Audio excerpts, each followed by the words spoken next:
सर्वमङ्गलमाङ्गल्ये शिवे सर्वार्थसाधिके शरण्ये त्र्यम्बके गौरी नारायणि नमोस्तुते। विनाशानां शक्तिभूते सनातनी गुणाश्रये गुणमये नारायणि नमोस्तुते। शरणागत दीनार्थ परित्राणपरायणे सर्वस्यापि हरे देवी नारायणि नमोस्तुते। हंसयुक्त विमानस्ते ब्रह्माणि रूपधारिणि कौशां कक्षरिगे देवी नारायणि नमोस्तुते। त्रिशूलचन्द्राधिधरे महावृषभवाहिनी माहेश्वरी स्वरूपेण नारायणि नमोस्तुते। मयूरकुक्कुटवृते महाशक्तिधरे नगे कौमारीरूपसंस्थाने नारायणि नमोस्तुते।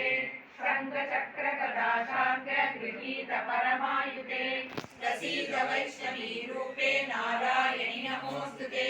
गृहीतोग्रमहाचक्रे दंश्रोद्धृतवसुन्धरे वरावरूपिणि शिवे नारायणि नमोस्तुते।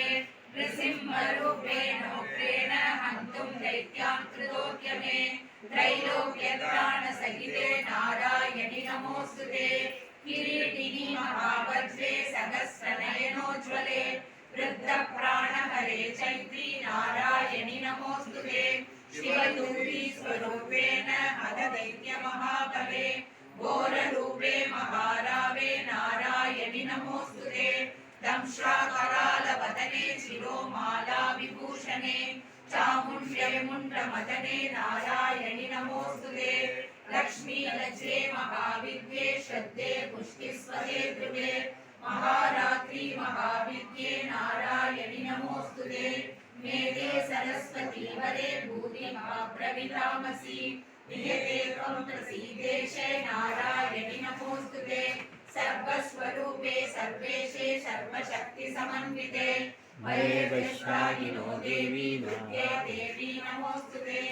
एतद्देवतनं सौम्यं लोचनत्रयभूषितं पातु नः सर्वगीतज्ञ कात्यायनि नमोस्तुते। ज्वालाकरालमध्युग्रम् अशेषासुरसूदनं त्रिशूलं पातु नो वीरेभद्रकाली नमोस्तुते।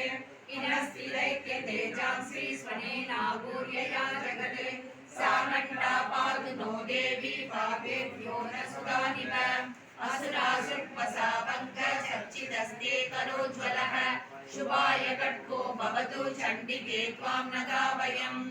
रोगानशेषानवहंसि दुष्टाः कामान् सकलानभीष्टान् त्वामाश्रितानां न विपन्नराणां त्वामाश्रितायाश्रयतां प्रयान्ति। वेदकृतं यत्वदनं प्रयाद्य धर्मद्विषां देवी महासुराणां रूपैरनेकैर्बहुदात्ममूर्तिं कृत्वाम्बिके तत्प्रकरोति काम्या। विद्यासु शास्त्रेषु विवेकदीपेषु मार्गेषु वाक्येषु च गात्रधन्या ममत्वकर्तेति महान्तकारे विभ्रामयत्येतदलीव विश्वम्।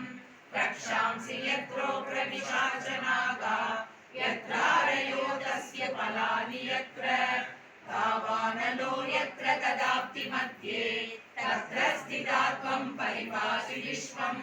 विश्वेश्वरि त्वं परिपासि विश्वम् विश्वात्मिका तारयसीति विश्वम्। विश्वेशवन्द्या भवती भवन्ति विश्वाश्रया ये त्वयि भक्तिनम्राः। देवी प्रसीद परिपालय नोरिवी देवी नित्यं यदा